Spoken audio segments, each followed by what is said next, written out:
Okay, so we're doing something a little bit different this week. We are picking up a conversation that we started last week. So on last week's episode. Which was actually 5 minutes ago for us, which is fine. So if you did not listen to last week's episode, go press pause, go back, listen to that, and then you can catch up with where we're at today. And I promise you don't want to miss any of it. And I know because we just talked about it and it's all good.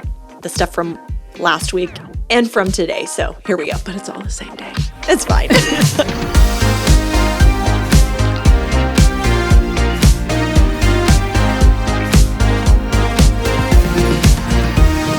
Man, don't we want to be seen as women? We do. Seen and valued.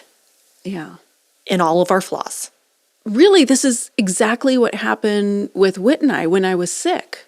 And oh, that's right. Instead of me going to my bad habit of I'm going to stuff all my feelings and keep you at arm's length and even punish you for the sad feelings that I have or whatever is happening inside of me, saying to him, here are all of my irrational feelings. Yeah. Can you just listen to them and hold them? Hold them for me. And, you know, in that it was, you know what, I was thinking about this, that Whit and I's story, if I haven't shared it before, the early years of our marriage, so much trauma, mostly him inflicted. He inflicted it upon you? He inflicted it upon me. Okay. And not abusive. Sure. Not abusive, but just he was so driven for self and what he wanted that I and the kids often came up, we got the short end of the stick. And I was pushed into situations that I'm like, no, we're not doing that. No, we're not doing that. Buying a car. Okay. No, we don't. What do you mean? Okay. No, we don't need a new car right now. No, we don't need a new car right now. Until finally I'm like, fine, buy the car. That reflecting back on these last few weeks where I had let him in to, these are my real feelings. And some of those feelings are probably sprung out of, I'm going to say, trauma from earlier experience response, for sure. Is with him, even though they're irrational. And letting him into that space of, these are my real feelings, and him gently holding them and just listening and not trying to explain everything away or say, well, that's not really what's happening or blah, blah, blah.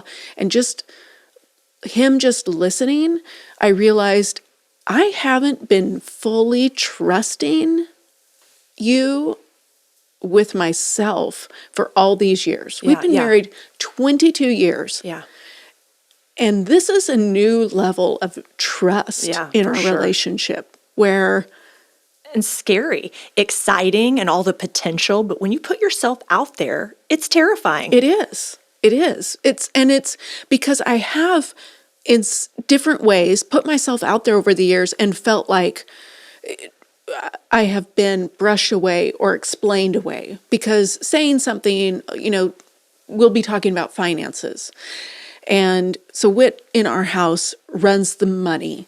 And he just pays the bills, plans for savings, plans for future, all of that. He does all of it. And it's like on bill paying day or whatever, he's like, all right, so all this is paid, blah, blah, blah. We're here in this situation. This is our current status.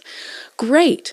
But then there will be times where, times of the month where all of our bills will fall in one pay period or something. He's like, okay, so we've got all of our bills falling in this pay period. So, you know, we're not going to spend a lot of money or whatever it might be. Yeah. And so I'll get into a situation like that and I'll be like, I feel like we don't have any money. I feel like we don't have enough money or whatever.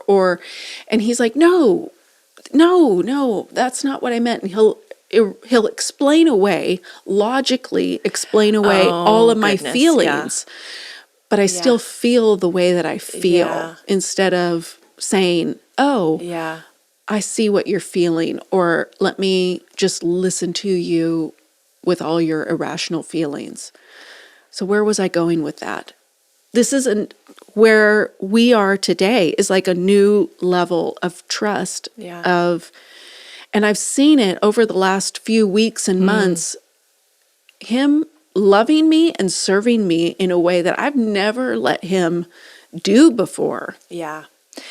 So interesting. It's interesting. This must be trickling out in more than just my marriage, because I'm thinking I had a conversation with our marketing director a week or so ago, and this goes back to conference, and she was talking about, in the planning meetings, we were talking about who will host and who will do this, and lots of names were on the docket, and I tend to, as a defense mechanism, self-sabotage. If I can hurt myself before you hurt me, all good.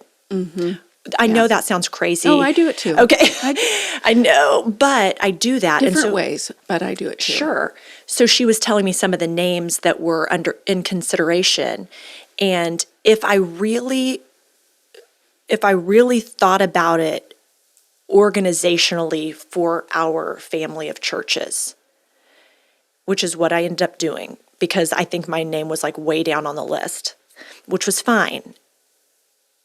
But I had to call her and say, I need to do it. I'm the person to do it. I don't like to have to self-promote, but I was like, I'm the person, and here's why. All the people know Heather because of her role and who she is, and all the people know me because Heather and I have a podcast. I run the Facebook group. I do that. Like, if we want to best serve our participants, we need to put somebody up there that they already feel like they know. I need to do it. And she's like, thank you, done. I'll push that through to the end. But 2 weeks ago, I mean, as recently as before I told Brian, listen, I'm a second grade girl. Before I told him that, I wouldn't have done that. Yeah. I would have been thinking well, nobody wants me. Yeah. And they're going to pick somebody else and feel sorry for myself and all of the things. But instead of self-sabotaging, I just said, it's best for the whole. I need to be the one. She's like, okay, great. Yeah. But how often do we self-sabotage so that we aren't hurt? 'Cause what was the worst thing that was going to happen? I was going to say, I really believe I'm the right one. And she comes back and says, we chose someone else. Okay, fine. At least I spoke my piece. Yeah. But what if it changes your friendship, changes your marriage for the better? Yeah. I mean, what if it changes everything? Whit and I were talking about this. At friend lunch this week, we were talking because Whit and I are both Enneagram 8s.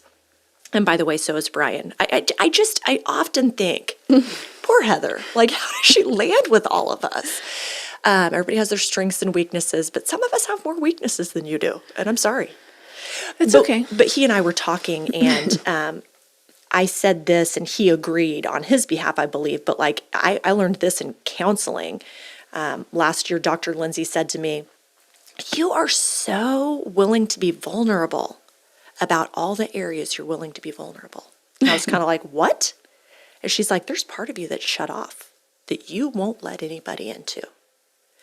And I just thought about faithfully following Jesus and being loyal to him in this season of my life means bringing my whole self to the table. Means bringing my second grade girl self to the table. Yeah. And I'm in for it. I'm doing it. I'm willing to do it. I think that's the only way that you can that you can really faithfully follow Jesus. Is with your whole self. With your whole self. Yeah. And in community.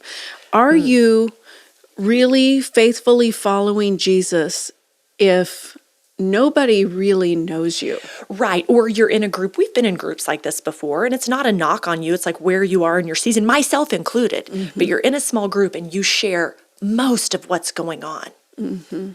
But you leave 20% unsaid, or 2% unsaid, or 1% unsaid, and nobody can really walk with you. Yeah. And then that 1% comes to the surface at some point, and you're looking at people in the group are looking at each other like, what happened? Yeah. Where did that come from? Yeah. Because you've it's like I thought I knew you. I thought I knew what was going on. And then you're like, oh, but all this was happening on the side that you never shared with us. I was trying to guide my oldest son through a situation recently. He was praying for a friend, and I just said to him, I happen to know more than you do. And let me share some stuff with you so you can most directly pray. And it wasn't like confidential information. It wasn't anything like that. But he was very limited in what he knew. And I thought he's in a situation where he's going to blame God for something, when if he knows a bit more, he can go to God in the right way, bring his whole understanding to the Lord and say, will you show up in this? Was not specific enough to be helpful, probably. Well, I get what you're saying, that when you're in a situation with somebody and they're like, I'm really struggling in my marriage. I've been in small groups with people where they're like, I'm really struggling in my marriage and my husband just doesn't get me, or whatever it might be. So you are counseling, walking, praying for a certain outcome. But what they're not telling you is, but I'm also really enjoying my coworker's company right now. Sure. And he's being really nice to me, and we sure do laugh a lot when we go out to lunch together and things like that. So you're like, well, you can do this with your husband, and you could tell him about how you're feeling or whatever. But she's not telling me that. Yeah, she's not laying it all out there where you can really, walking with Jesus faithfully in this season for me,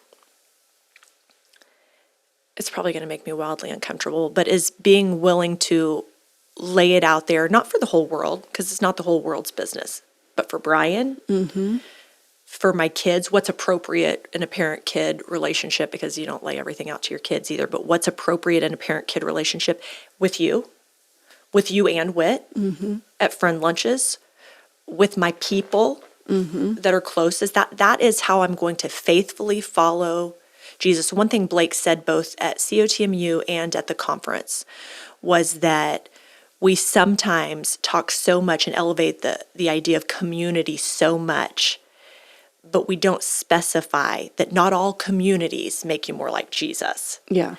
It's God communities that are committed to following Jesus together, to doing life together, to being vulnerable together, to sharing the whole of yourself together. Those are the communities that matter. And you don't ditch your other communities. Yeah. I mean, you may have a exercise community or what have you, and maybe God will use that community at some point for you to lead somebody closer to Christ or them to lead you. But the real purpose of that community is your physical health. The real purpose is very rarely following Jesus. Yeah. Or maybe I've got different little bubbles of community, like some of my baseball mamas that I love so much, but we don't necessarily follow Jesus together. And some of them we've been together for years, and they will call me when they need prayer, and I love it.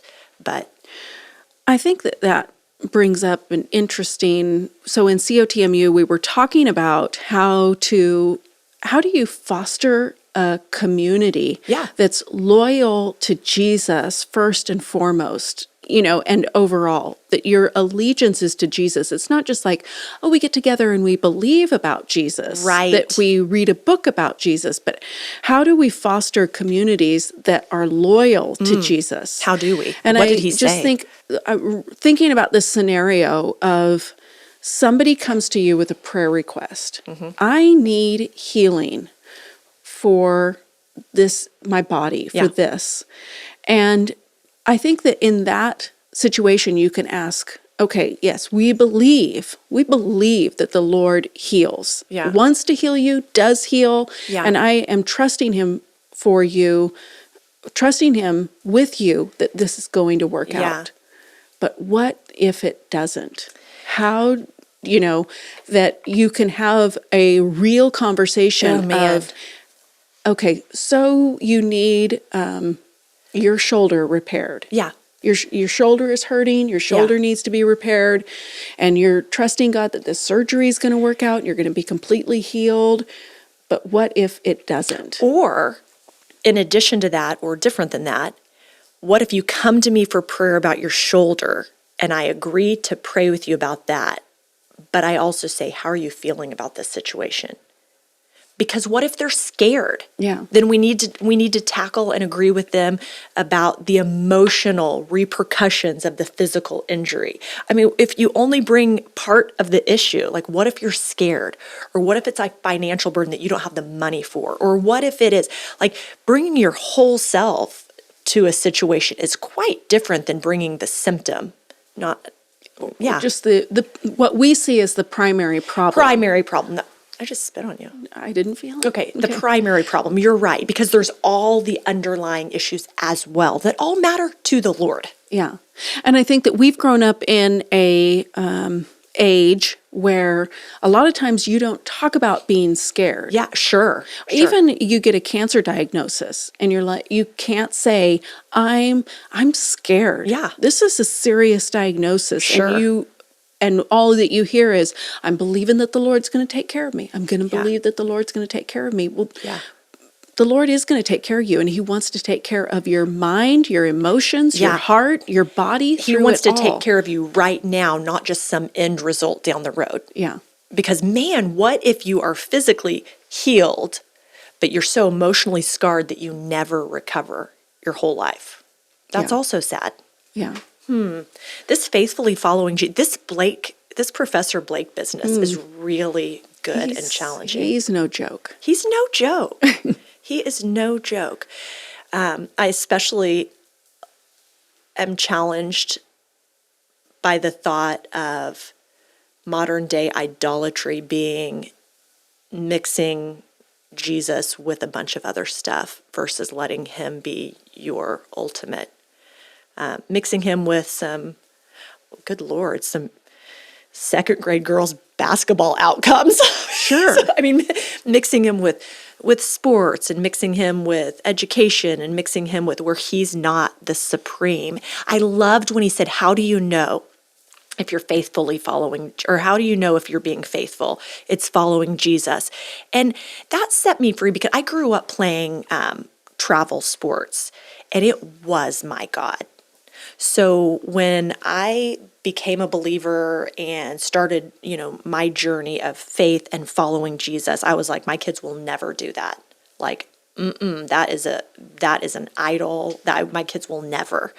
And then over the course of time, the Lord had to really convict my heart that my challenges are not necessarily my kids' challenges, and my shortcomings are not necessarily my kids' shortcomings. And I had to lay down the fear of my kids making sports an idol. And my kids love the Lord to the best of their abilities. They have got a lot of room to grow. They love the Lord, and they're following Him, and they're playing competitive sports, and it's okay. Mm-hmm. But in their minds, they're not mixing the two. In my minds, I was terrified that they would mix the two, and that would be no bueno. We are not doing that. We're not going to serve the idol of sports and try to just mix in Jesus on the side, and they're not doing it. So how do I know if I'm living a faithful life? Am I following Jesus? Well, I'm doing the best I can. Well, and I think Blake said it. Tim Keller said it. I'm going to look at my notes really quick here. Tim Keller That's a cute said, little notebook. You look very professional. Tim Keller said, what do you daydream about? And Blake said, what are you most hungry for? Yes. I think that if you're wondering, well, am I mixing idols? And we all do this. We do it on small scale and large scale. Sure. But what are you daydreaming about? Are you daydreaming about you're working for that bonus, or it's like, okay, how am I going to get to this next level in my job? How do you spend your time, your money, and your thoughts? Your calendar. Yeah. Yeah, what else was in there? Your time, your money, your calendar, your thoughts. Yeah. Is clues to where's my heart's devotion? Where's my heart's devotion? Yeah. Here's the heartbreaking truth. That there are a lot of people that don't really care that they're mixing God in with all the rest of the idols or idolatry in their life. That they don't really, it's not painful enough for them yet. You just get to the point where when you are ready to faithfully follow Jesus, that you're like, what is that saying? Jesus is all I need. You don't know. What is that saying? You don't know that Jesus is all you need until he's all you have. Yeah. That's a heartbreaking thought that most people have to get where he's all they have before he's all they want and need. Because I know tons of people that love the Lord, but they're like, yeah, but I'm okay with just loving him on the weekend or whatever. Right. And which is just heartbreaking that you would be content with that you would settle for that. And I am still there. I mean, I still, am subject to all of this where I see what I'm daydreaming about. Sure. I subscribe to Scott's Cheap Flights. I know you do. If you do not subscribe to Scott's Cheap Flights, Google it. And maybe Scott will be a sponsor. Maybe. Scott, come on over. Okay, go ahead. But he emails me daily. We don't actually know Scott, so just FYI. Google Scott's Cheap Flights. He emails me daily. He emails his company. His company emails you. We're friends. In your heart. And he emails me daily. You could fly to Morocco for $300. You can fly to Paris. This deal here, this deal there. And I'm always like, yes, I want to go. And I start looking at it and everything. And I'll tell you, that is where my heart is at some days that I want to, yes, I'm just going to take a trip. Forget all my responsibilities. Some days it's Jesus, forget but some cars. days it's Scott. Yeah. That's not good, I Heather. had to stop reading Scott's emails because I haven't unsubscribed yet, but I had to stop reading Scott's emails because I realized you are making me, or you, I'm not trying to blame Scott here, but these emails are pulling on my heart. He's not going to sponsor us. Take my loyalty somewhere else. Right.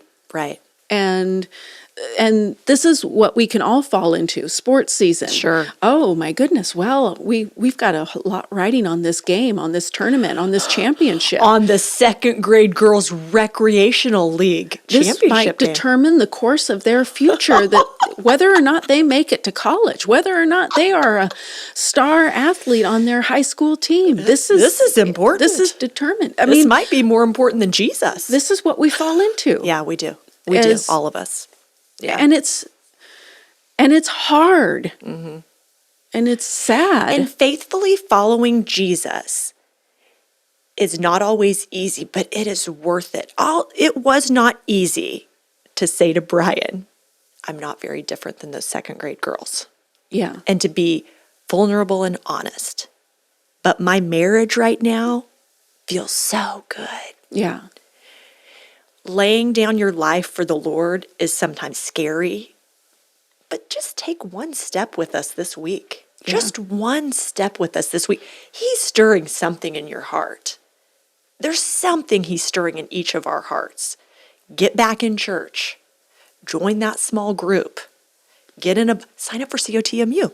Starting next fall. Tell somebody. Tell somebody what's really going on. Commit to faithfully following Jesus in this season. You're not sure what that looks like? Open up your checkbook. People don't have checkbooks anymore. Mm-hmm. Open up your bank account. Where are you spending your money? Mm-hmm. Look at your calendar. Where are you spending all your time? Look at your phone. Oh, it'll tell you where you're spending your time. No joke. It will show you how many hours you're on social media. And it's shocking. It's shocking. It's shocking. Oh my gosh, that's a whole nother topic. I'm still mixing Jesus with social media, so. This is getting too painful. Let's change the subject. Heather, what'd you do in the life? Yeah, we can keep talking and walking through our seasons as this season of Life in Motion goes on, because there's a lot of work we need to do. What did you do in the last week, or what are you going to do in the next week, just for the joy of it? It brings you and those around you joy. I am doing something really fun this weekend. Yeah. And it's related to what I did earlier this week. I had to go down to the courthouse and I had to license myself as an ordained minister. I forgot. Yes, so yes, yes. I am officially in the Tulsa County books as a licensed minister because I am going to be marrying somebody. The officiant. You're not going to get married to somebody else. I am the officiant at this. Heather said, I am marrying someone this weekend. And I'm going on a honeymoon. Oh my goodness. And I found the deal on Scott's cheap flights. Okay. No, I am the officiant at this wonderful young couple's wedding this weekend. Oh my goodness. So I'm really actually very excited. It's going to be a lot of fun. Awesome. Yeah. That's awesome. What am I going to do this weekend? It can't top marrying. It's not going to top it at all, and it's going to be sports related. But our high school basketball team is in postseason playoffs right now. I'm not sure how much further along they'll go, hopefully to state, but I don't know. But this team, Cooper is mostly played JV. He suits up varsity. He's gotten some time, but he's not a key player by any stretch this year. But this group of kids, this coach, this camaraderie has been life-changing for Cooper. He has grown in his confidence, in his relationships with his teammates. I mean, it truly is. And listen, we play a lot of sports, we actually do, and a lot of sports at our Christian school. Not all of them, for Cooper, have been an atmosphere where he's become more like Jesus, but this one has. That's awesome. And I am in it. I am celebrating these kids. I'm just there to cheer for them. And my kid likely won't even play, but they should be playing all weekend long, finishing out their season. And I just am so excited to cheer for these people. Yeah. There's something about it when you see your kid in the mix of some kind of community that makes them more like Jesus, that you're just like, I will support every single one of you kids. And they're deserving of it. They are so deserving. They've worked so hard. Yeah. I feel like the people that are actually on the court are my own flesh and blood. Yeah. Like I'm cheering for them like I birthed them. And anyway, that's what I'm doing this weekend is watching those kids win a few more basketball games. Love it. Love it. It's awesome. We hope you'll do something this week for yourself to bring yourself joy or those around you joy, even if it's a little difficult.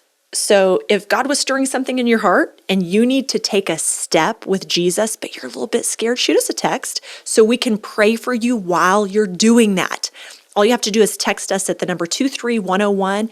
You write in the words life in motion and follow the prompts. I'm serious. If you text us, we will pray for you as you take your next step. It can be a little scary, but we're with you. We're doing it with you. So let's go, and we'll see you next week. Have a great week.